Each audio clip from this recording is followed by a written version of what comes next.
জানো মা, আমার জ্বর হয়েছে, তার জন্য আমি এত কষ্ট পাচ্ছি না। বাবা রাগ করেছিল, সেই জন্য আমি বেশি কষ্ট পাচ্ছি। এ গ্রামে আর থাকা যাবে না।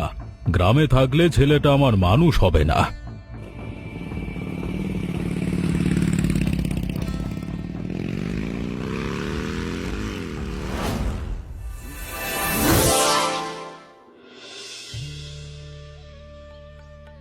কি সুন্দর ঘ্রাণ বার হচ্ছে, ইলিশ মাছের ঘ্রাণও পাচ্ছি। মেঘলা দিনে এত সুন্দর ঘ্রাণ নাকে আসলে তো জিহ্বা দিয়ে লাল পড়বেই। মনে হচ্ছে আশা কাকিমা সুস্বাদু কিছু একটা রান্না করছে। দেবুকে ডাকি, এই দেবু, বাড়ি আছিস? তুই এখানে দাঁড়িয়ে আছিস কেন? ঘরে আয়। জানিস আমার মা না ইলিশ পোলাও রান্না করেছে। ভেতরে আয়, তোকে খেতে দেব। না না, আমি ভেতরে যাব না। আমি তোর বইটা দিতে এসেছি। স্কুলে নিয়েছিলাম, তখন তো আর দেওয়া হয়নি, তাই ভাবলাম বাড়ি গিয়ে দিয়ে আসি। বই তো নিলাম, এবার আমার সাথে ঘরে আয় তো, একটু ইলিশ পোলাও খেয়ে যা। কিরে দেবু, তুই তো খাওয়া শেষ করলি না, তাড়াতাড়ি খেয়ে নে। ইলিশ পোলাও ঠান্ডা হয়ে গেলে খেতে আর ভালো লাগবে না। মা, তুমি তো অনেক ইলিশ পোলাও রান্না করেছো, রীতাকে একটু খেতে দাও, আমরা দুজন মিলে একসাথে খাই। ইলিশ পোলাও তো আর নেই রে বাবা, সব তো খাওয়া হয়ে গেছে। তোর প্লেটে সামান্য ওইটুকু আছে, ওইটুকু যদি রীতা খেতে পারে তাহলে ওকে দিতে পারিস। তোর এইটো খাবার ও আবার খাবে তো? আমি খাবো না কাকিমা, দেবু আমাকে জোর করে ডেকে নিয়ে আসলো। এই দেবু, আমি গেলাম, কাল স্কুলে তোর সাথে আমার দেখা হবে। মা, তুমি মিথ্যে কথা বললে কেন? বেশি কথা না বলে চুপচাপ খেয়ে নে। রীতা মা, তোর কি হয়েছে? এমন মন খারাপ করে আছিস কেন? বিকালে দেবুর বাড়িতে বই দিতে গিয়েছিলি, কিন্তু সেখান থেকে আসার পর তোর এত মন খারাপ কেন মা? জানো মা, দেবুর মা আজকে ইলিশ পোলাও রান্না করেছিল। দেবু আমাকে ইলিশ পোলাও খেতে দিবে বলে ঘরে নিয়ে গিয়েছিল, কিন্তু ওর মা আমাকে ইলিশ পোলাও খেতে দেয়নি। মন খারাপ করিস না রে মা, লোকের বাড়ির খাবার খেতে হয় না। আমি তোকে একদিন ইলিশ পোলাও রান্না করে খাওয়াবো। খেতে পারিনি সেজন্য আমার মন খারাপ নয় মা, আমার খারাপ লাগছে ইলিশ পোলাও অনেক ছিল, তারপরও আশা কাকি বলল যে নেই। এই জন্য আমার খুব খারাপ লাগছে। মিথ্যে কথা তো না বললেও পারতো। যা হওয়ার হয়ে গেছে মা, তুই মা ওসব আর মনে রাখিস না। এই দেখো, বৃষ্টি শুরু হয়ে গেল, এবারের বর্ষাটা আগে ভাগে পড়ে গেল। এদিকে তোর বাবা এখনো বাড়িতে এলো না, বলেছিল বিকেলের মধ্যে কাজ শেষ হয়ে যাবে, এখন সন্ধ্যা হতে চললো। বাবার আজকে সোনাপুর মাঠে যাওয়ার কথা ছিল। সোনাপুর তো বেশ অনেকটা দূর, মনে হয় বাবা রাস্তায় আটকা পড়েছে। মা, আমি কি ছাতা নিয়ে যাব? দেখি বাবা কত দূর অব্দি এলো। তোকে কোথাও যেতে হবে না মা, দেখছিস না কেমন মেঘ ডাকছে, মেঘ ডাকলে বাইরে যেতে হয় না। বাবাও তো বাইরে আছে মা, বাবার কোনো সমস্যা হবে না তো? তোর বাবা হয়তো নিরাপদ কোনো স্থানে আশ্রয় নিয়েছে। রীতা মা, তুই এবার পড়তে বস, আমি দেখি রাতের জন্য কিছু রান্না করি। ঠিক আছে মা। ঝড় বৃষ্টি মনে হয় না আজকে থামবে। তোর দোকানটা খোলা ছিল বলে এখানে বসে আছি, নইলে এতক্ষণে বাড়ি যেতে গিয়ে আমার মাথায় গাছ পড়তো। আমাদের দোকানটাও যে নিরাপদ তা কিন্তু নয়, দোকানটা আছেই তো একটা মেয়েগুনি গাছতলায়, যে কোনো সময় বাজ পড়ার ভয় আছে, আবার গাছ ভেঙে যাওয়ার ভয়ও আছে। কপালে যা আছে তাই হবে, তুই আর ভয় দেখাস না। বরং তুই একটা কাজ কর, আমাকে এক কাপ চা দে, ঝড় বৃষ্টির রাতে বসে চা খাই। এখন আর চা হবে না দাদা, এত ঝড়ের মধ্যে কি আর চুলা জ্বলে? তাও তো ঠিক, তাহলে আর কি করা, এখন চুপচাপ অপেক্ষা করি ঝড় বৃষ্টি থামার জন্য। এবার মানুষের খুব বিপদ, ঝড় বৃষ্টি অনেক আগে থেকে শুরু হয়ে গেছে, ফসল ঠিক মতো মানুষের ঘরে তুলতে পারলো না, জমির ধান তো একেবারে জলের নিচে তলিয়ে আছে। সবার কথা আর কি বলি বলতো, আমার নিজের জমির ধানও জলের নিচে। কয়েকদিন রোদ না হলে ধান ঘরে তুলতে পারবো না, শেকড় গজিয়ে যেতে পারে। মানুষের বিপদের কোনো শেষ নেই, যাদের ক্ষতি হয় তাদের সব দিক দিয়েই হয়, আর যারা ভালো আছে তারা সব দিক দিয়েই ভালো আছে। আমাদের গ্রামের মনোজদার কথা চিন্তা করো, ব্যবসা করে বেশ সুখেই আছে, জমির ধানও বেশ আগেই ঘরে তুলেছে। যত বিপদ আমাদের মতো গরিব মানুষের, কি আর করার, এই বিপদের মধ্যেই জীবন কাটাতে হবে। এই দেখ, ঝড় বৃষ্টি একেবারে থেমে গেছে। আমি এবার বাড়ির দিকে যাই রে। রিতা, তুই টিফিন নিয়ে আসিসনি? আমি নিয়ে এসেছি, দুজন ভাগ করে খাই। আমার টিফিন লাগবে না, তুই খেয়ে নে। সেদিন তোর খুব মন খারাপ হয়েছিল তাই না? আমি বুঝতে পেরেছিলাম, আমারও তোর জন্য খুব খারাপ লেগেছিল। মন খারাপ হবে কেন? আমার কোনো মন খারাপ হয়নি। তাহলে আমি তোকে খেতে বলছি, খাবি না কেন? রিতা, তুই আর আমি মিলে টিফিন ভাগ করে খাই। তুই যখন এত করে বলছিস তাহলে ঠিক আছে। এই দেবু, পাজি মেয়ে, খালি মিথ্যা কথা বলে। মা, ও সত্যি কথা বলেছে। আমি ওকে জোর করে খাবার দিয়েছি। আর তুমি এখানে কেন? আমার স্কুলে তো তুমি আসো না। তোকে নিতে এসেছি, তুই এখন আমার সাথে যাবি। আমি বাজারে যাব, তোর জন্য জামা প্যান্ট কেনা লাগবে। এখন স্কুল থেকে চলে গেলে তো কাল তো স্যার আমাকে মারবে, আমি যেতে পারবো না মা। তোর স্যারের সাথে আমার কথা হয়েছে, ছুটি নিয়ে যেতে বললো। এই রিতা, তোকে যেন আর কোনোদিন দেবুর সঙ্গে না দেখি।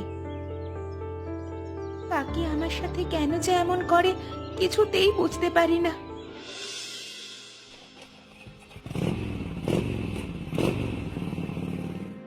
ধান দেখি সব জলের তলায় পড়ে আছে, এবার তো তোমরা না খেয়ে মরবে। আমরা কেন না খেয়ে মরবো? ফসল না হলে সবাই না খেয়ে মরবে। আমাদের মতো গরিবরা ফসল ফলিয়েই তো সবার কাছে পৌঁছে দেয়। তোমার এই যুক্তি আমি মেনে নিতে পারলাম না, বুঝলে? টাকা থাকলে খাবারের অভাব হবে না। আমি বলি কি, তুমি এসব কৃষি কাজ ছেড়ে আমার মতো ব্যবসা শুরু করে দাও। ব্যবসা আমার দ্বারা হবে না, তাছাড়া ব্যবসা করার মতো পয়সা আমার নেই। কৃষিকাজ করে মানুষের জীবন চলে, তোমাদের মতো মানুষের কোনোদিন বড় হওয়ার শখ জাগে না। আসলে গরিব সারা জীবন গরিবই থেকে যায়। ঠিকই বলেছ, আমার বড়লোক হওয়ার শখ নেই। দুবেলা দুমুঠো খেয়ে বেঁচে থাকতে পারলেই হলো। তোমার মেয়েটা দেখলে আমার খুব কষ্ট হয়। মেয়েটা কেমন ছেঁড়া জামা কাপড় পরে ঘুরে বেড়ায়, ঠিক মতো তো খেতেও দিতে পারো না। খেতে দিতে পারি না তোমাকে কে বললো? তোমাদের মতো ভালো মন্দ হয়তো জোগাড় করে খাওয়াতে পারি না, কিন্তু না খেয়ে তো আমার মেয়ে থাকে না। গতকাল তোমার মেয়ে স্কুলে আমাদের দেবুর টিফিন খেয়ে নিচ্ছিল। দেবুর মা দেখেছিল, নইলে তো পুরোটাই খেয়ে নিত। আমার ঠিক কথাটা বিশ্বাস হলো না। আমার মেয়ে এমন কাজ করতেই পারে না। বিশ্বাস না হলে কি আর করা, তোমার মেয়ের কাছে জিজ্ঞেস করতে পারো। আচ্ছা, আমি তাহলে গেলাম। যত সব ফালতু লোক এখানে এসে আমার কাজের 12টা বাজিয়ে দিল। রিতা, বৃষ্টিতে ভিজিস না মা, জ্বর হবে। এই সময় সবার কেমন জ্বর হচ্ছে।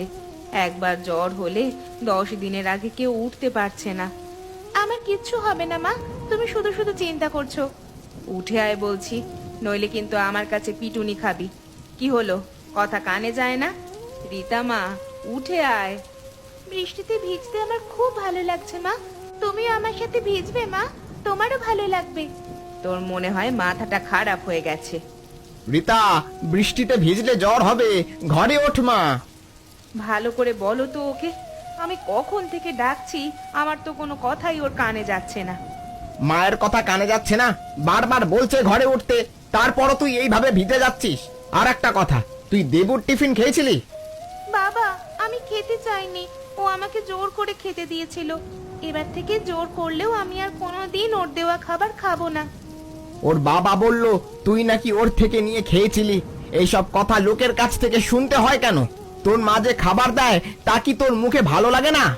ওর বাবা তোমাকে মিথ্যা বলেছে, ওর মাও মিথ্যে কথা বলে। তোর কাছে এইসব কথা আমি শুনতে চাই না।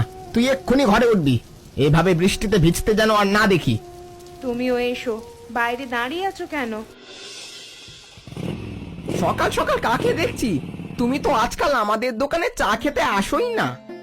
সত্যি রে, আশা হয় না। আজকাল আমি গ্রামের চায়ের দোকান থেকে চা খাওয়া একেবারে ছেড়ে দিয়েছি। তুমি বড়লোক মানুষ, তোমার ব্যাপারই আলাদা। কি দেবো নাকি 1 কাপ চা? আমার দোকানের চা কিন্তু খুব একটা খারাপ না। গ্রামের অনেক ধনী মানুষ আমার দোকানে চা খেতে আসে।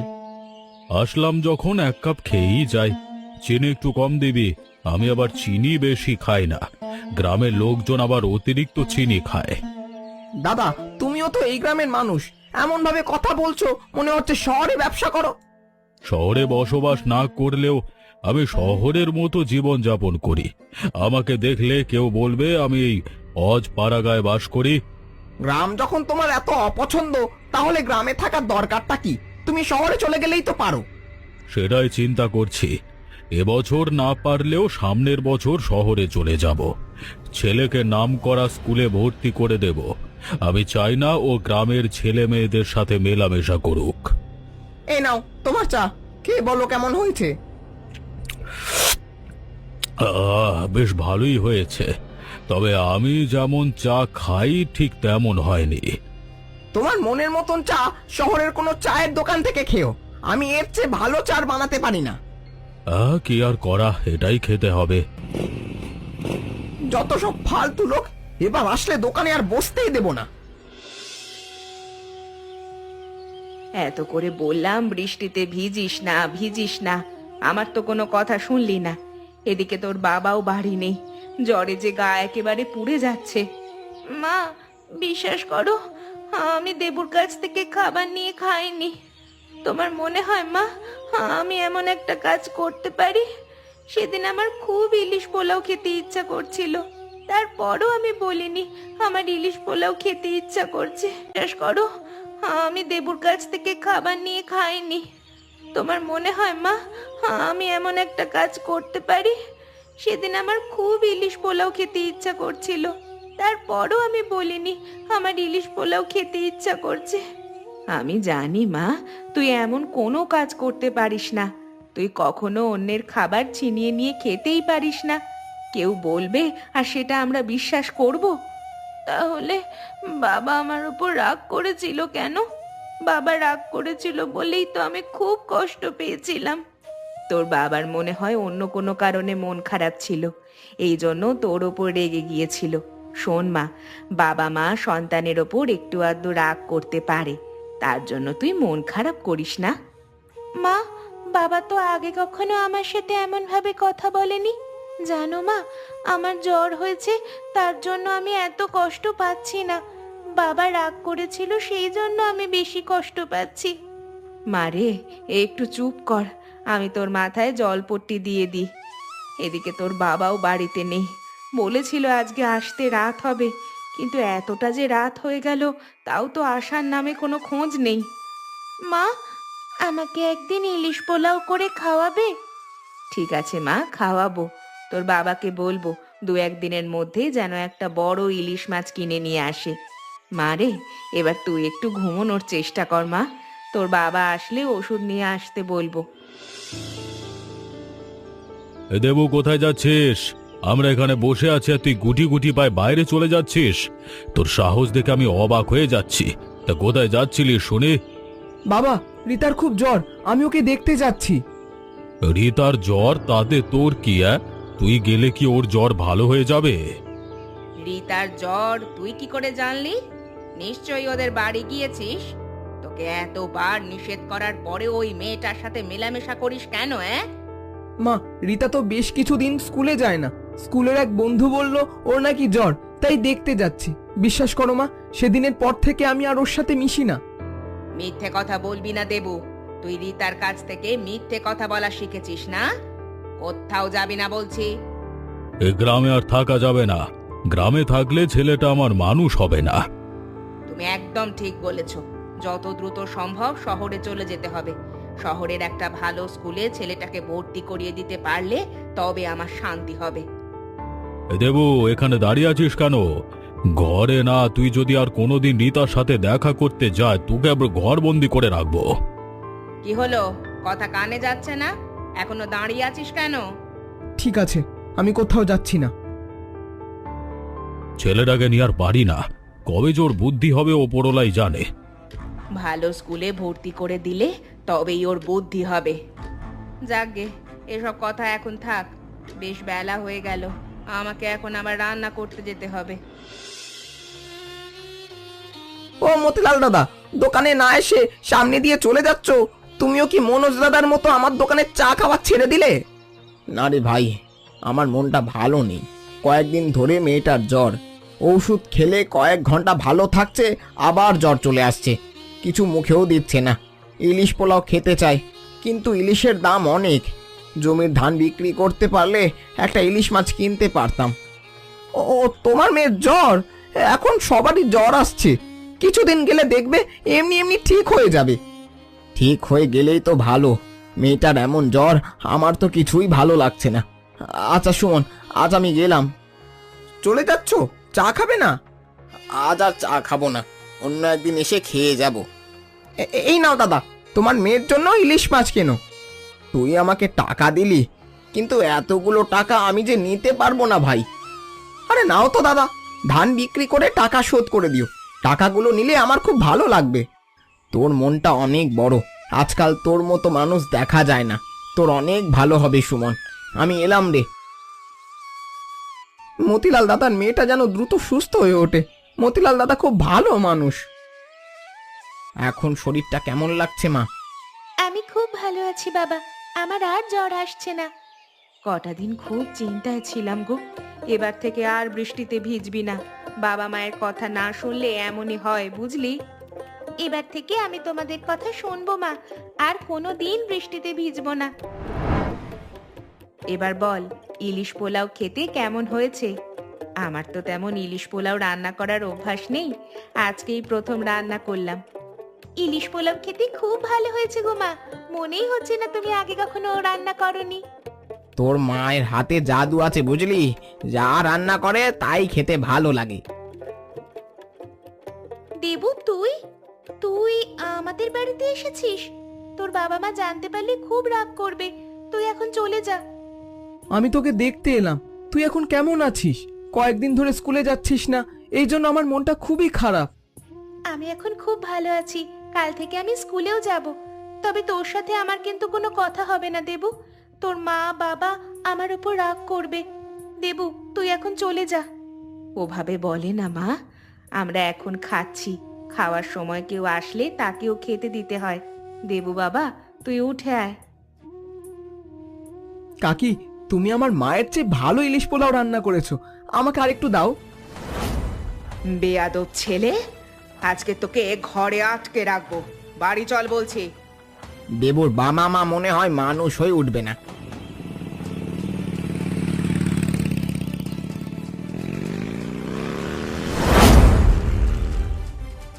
মনোজ মনে হয়, যাই তাড়াতাড়ি তুলি।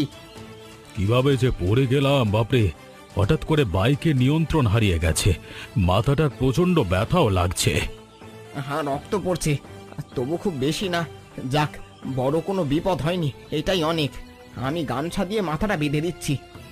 তোমাকে তোমাকে অনেক ধন্যবাদ। আমার বিপদে তুমি ছুটে এসেছো, এই জন্য তোমার কাছে আমি চিরকৃতজ্ঞ। আসলে তুমি অনেক ভালো মানুষ। কি যে বলো না, এটা তো আমার কর্তব্য। মানুষের বিপদে যদি পাশে না দাঁড়াই, তাহলে মানুষ হয়ে জন্মানোটাই তো ঠিক হয়নি। চলো, তোমাকে আমি হাসপাতালে নিয়ে যাই, তুমি আমার হাত ধরে ওঠার চেষ্টা করো। তোমার সাথে আমি অনেক সময় অনেক খারাপ ব্যবহার করেছি, পারলে আমাকে মাফ করে দিও। আমি তোমার কোনো খারাপ ব্যবহারের কথা মনে রাখিনি। তবে তোমাকে একটা কথা বলি, দেবুকে এত শাসন করো না। বাচ্চা ছেলে, এত শাসন করলে বিগড়ে যাবে, পরে কিন্তু আর তোমাদের কথা শুনবে না। ঠিক বলেছ, ওকে ওর মতো করে মানুষ হতে হবে। বলুন তো দেখি, আমার বাবা কি বিক্রি করে ইলিশ মাছ কিনতে চেয়েছিল? সঠিক উত্তর কমেন্ট করে জানাবেন। আর আমাদের পরবর্তী গল্প দেখতে চ্যানেলটা সাবস্ক্রাইব করতে ভুলবেন না।